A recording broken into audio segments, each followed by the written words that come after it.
friends, welcome back to the Avocado Toast Budget. If you're new here, my name is Lexa. Today we're going to talk all about emergency funds. A new study came out predicting that there is a 100% chance that the US is going to see a recession within the next 12 months. So because of that, I want to go back to the basics, give you the information that you need to make sure that your finances are taken care of. If you've been on this channel before, you probably already know that I am all about doing whatever works best for you. However, I think that the one thing that everyone needs across the board is a good, solid emergency fund. I'm a big believer in establishing an emergency fund as a step one of your personal finance journey because it really acts as a financial cushion and helps protect you against all of the unexpected expenses that come up in life. And trust me, they always come at the worst possible times. An emergency fund is a lump sum of money that you have saved up for, well, emergencies. All of either the unexpected expenses in life or the unexpected events in life that might leave you without an income. It's really important that you keep this money inside of a savings account or somewhere where you can access it pretty quickly.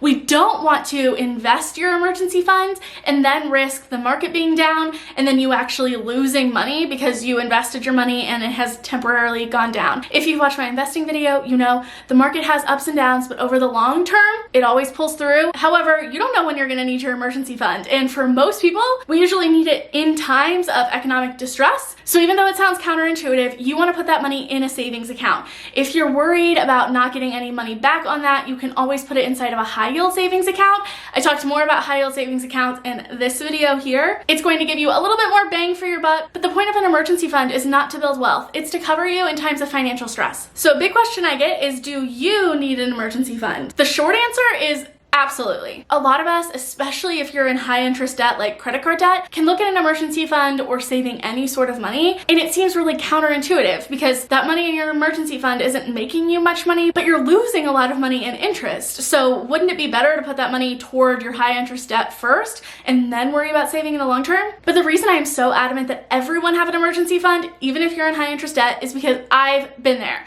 I've been the person that thought it's stupid to save money right now. I'm gonna put all of my extra money toward debt so I can stop paying so much in interest and get this out of the way. And then my car needed new tires and I didn't have any money saved up. So I had to put it on my credit card that I knew I wasn't gonna be able to afford to pay off right away. Not only can that put you in a situation where maybe you were rushing to pay off debt that wasn't credit card debt, it had a lower interest rate, and then if you have to put an emergency or an unexpected expense on a credit card, you're actually paying more than you saved by paying off debt because the interest rate is higher on your credit card. But also, there's a real negative psychological impact to not having the money that you need while you're working toward paying off your goals. And it can get people really flustered and frustrated, and it can get you out of the cycle of managing your money. And that's worse in the long run than any money that you're paying on your high interest debt while you're trying to build up your emergency fund right now. I don't want you to have to cycle back into debt because you weren't financially prepared. Once you're out of debt, we want to keep you out of debt, and an emergency fund is how you're going to be able to do that. Like I said, there are always going to be unexpected expenses in life or unforeseen events coming up,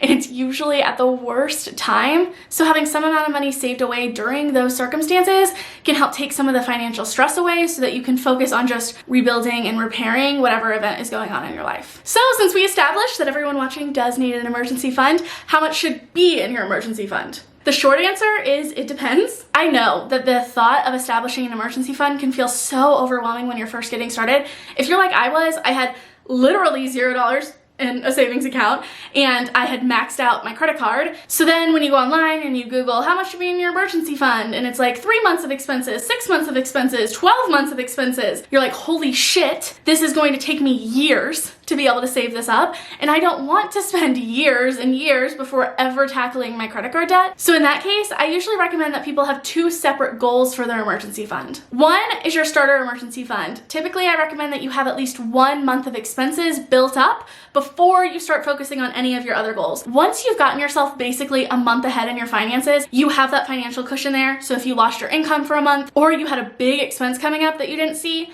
that 1 month is pretty much going to take care of the things that you need in the short term until you can figure out how to move some money around and save up a little bit more money if it does happen to be like a bigger emergency. But if you have enough money set aside to get yourself by for a month, then I think you're okay to start putting some extra money toward your other goals, like other savings goals or debt payoff goals. And that might sound like a lot of money, but there are ways that you can jumpstart your emergency fund, and we'll talk about that in a second. The next emergency fund goal I would have is your fully funded emergency goal. This versus your like 3 to 6 months of expenses, give or take. You might find that you want the higher end, closer to 6 months or even more than that if you're an independent contractor, if you live in a high cost of living area, if you have a lot of people that are financially dependent on you, or you are the main source of income for children, dependents, anyone else. You also might want more if you have a lot of debt or you have very low or unstable income. But on the other hand, you might need less, closer to the 3 months, or maybe you feel comfortable with even less than 3 months.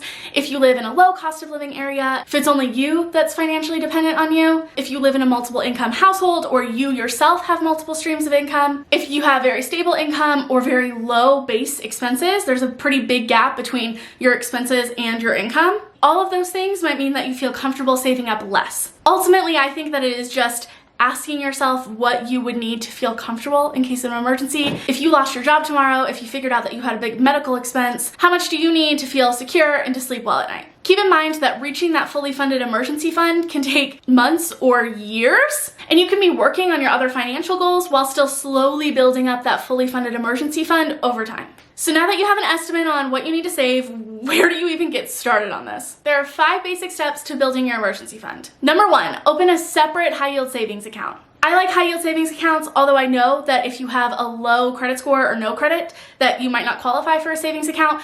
The real key here is separate. You want a savings account that is separate from your normal day-to-day checking account, meaning you have to check a different app to see how much money you have in your savings account, because I really feel like out of sight, out of mind is the best way for us to ensure that once you put money in your emergency fund, your brain isn't going to justify itself to spend that money until you actually really need it. Because sometimes what can happen if we have our checking and savings together, every time you check your checking account, you also see how much money you have in savings. And sometimes our brains can convince ourselves that that money is there just in case. Like if you need to overspend a little, you can just dip into that a little bit. And then that's how we end up kind of never being able to keep money in a savings account. We don't want to do that with your emergency fund. We want to make it as easy as possible for you to save money and then keep it in there. And the key to that is a separate savings account. Number 2 is to start with just $1. I honestly don't think that the amount that you're starting with when you start saving is as important as just getting started. That can often be like the biggest roadblock. So I think once you've established your account, just deposit some amount of money in there. Getting started saving as soon as possible is going to help keep that momentum pushing forward so we can keep building up that savings. Number 3, set up automatic monthly deposits. If you have a directly deposited paycheck from an employer, there's a good chance that you can set up automatic monthly deposits directly from your paycheck to go into a separate account, aka your new emergency fund. You can start with $1, $10, 1%, whatever. Start automatically having some money pool from your paycheck into that separate account before it ever hits your main checking account. Again, that is going to ensure that you continuously keep building up that money. And if you never see it in the first place, you're likely to kind of forget about it, or at least get used to living without that income coming in. And then as you start to make a little bit more money, you have a little bit more wiggle room in your finances, you can start to increase the amount that you have automatically deposited into that savings account. But again, setting up habits and routines is going to be a game changer. And if it's done automatically for you, then even better. But don't worry if you're an independent contractor or you can't set up automatic paycheck deposits. You can still do this yourself. You can set up automatic transfers from like your main checking over to the savings account. I bank with Ally and they let me do that right in the app. It just normally takes like 3 minutes and it is beyond worth it. Number 4 is to prioritize saving your emergency fund right now if you don't already have one. We already touched on this. I'm a big believer in making this your number 1 goal if you don't already have one. I'm not saying that you have to give up all of your extra spending and put that all toward an emergency fund, because I don't think that that's effective for a lot of people. But I think if you happen to get any extra money, or you're okay like cutting back in little ways that don't make you feel super restricted, if you can put that money towards your emergency fund right now, get it built up, get some form of a savings in place, and then you can start redirecting that money toward spending or saving or debt payoff or investing or whatever else you want to do with it. This also means that I recommend just making minimum payments on your debt and pausing any extra payments that you might have been making toward your debt if you were already working toward paying off debt, and then you can always move it back. Your debt can wait. Just make sure that you're making at least the minimum payments so you're not incurring any late fees or having bad marks on your credit score. And number 5 is find ways to boost your savings for right now so you can build up your emergency fund even faster.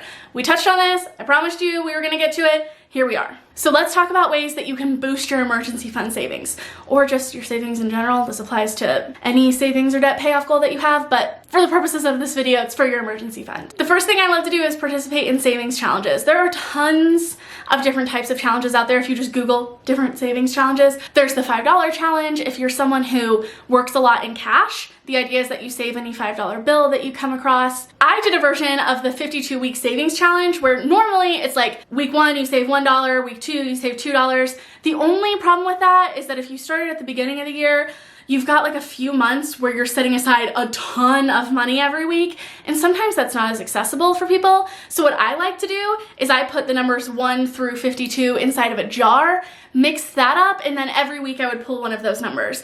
That way some weeks you're saving less, some weeks you can challenge yourself to figure out how to make a little bit more money or save a little bit more money to reach whatever number you pulled out. You can also do this for any savings goal that is like accessible to you. If you know right now you can afford to save way more or way less than that in a week, then figure out what numbers would work for you.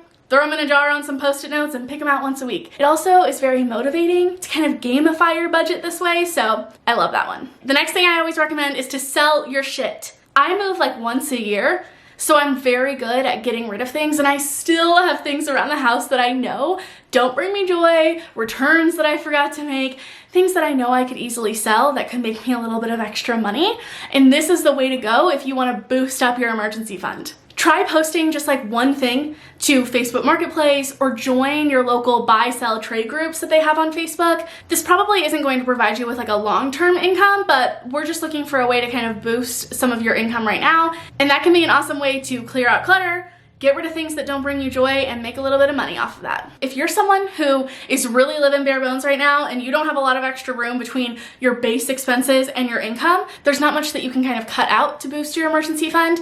Try to find ways to make a little bit of like emergency extra income. I think of these as jobs like being a delivery driver, pet sitting, babysitting, house sitting. These are side hustles that you can do on top of your main job that can provide you an income pretty quickly. When I was first starting my personal finance journey, I was able to save up a lot of extra money because I drove for DoorDash on the weekends. And the really nice thing about that is that I would work on the weekends and then by Tuesday I would get paid. So I didn't have to wait weeks like you would with a typical job if you're getting paid bi-weekly or even monthly. And these often have flexible schedules where you can work around the schedule that you have at work. And finally, the best way I think there is to boost your savings is to get on a budgeting system that works for you. If you don't know where your money is going right now, you feel like you should be saving money, but you constantly find yourself living paycheck to paycheck, you need some form of a budget that is going to help you to know where your money is going and be able to put as much money as possible toward your emergency funds and other goals, while also still prioritizing the certain things that in life that you love, like your extra iced coffees or going out with friends every once in a while, or whatever it is that you like to spend a little bit of extra money on. I have tons of different budgeting videos, including figuring out what is the best budgeting method for you, and I will link that up here. So hopefully this video was helpful on helping you to get your emergency fund established and ready to go so you can start working on all of your other financial goals. And hopefully this video will go up in time that it will help give you some sort of a financial cushion as we go into this recession that they see coming along. If you want to learn more about saving, paying off debt, investing, and how to finally feel confident with your money without any shame or guilt, make sure that you hit that subscribe button. And if you enjoyed this video, you learned something cool, please give it a thumbs up. It really helps the YouTube algorithm and helps more people to find my channel. Thank you all so much for watching, and I will see you next time.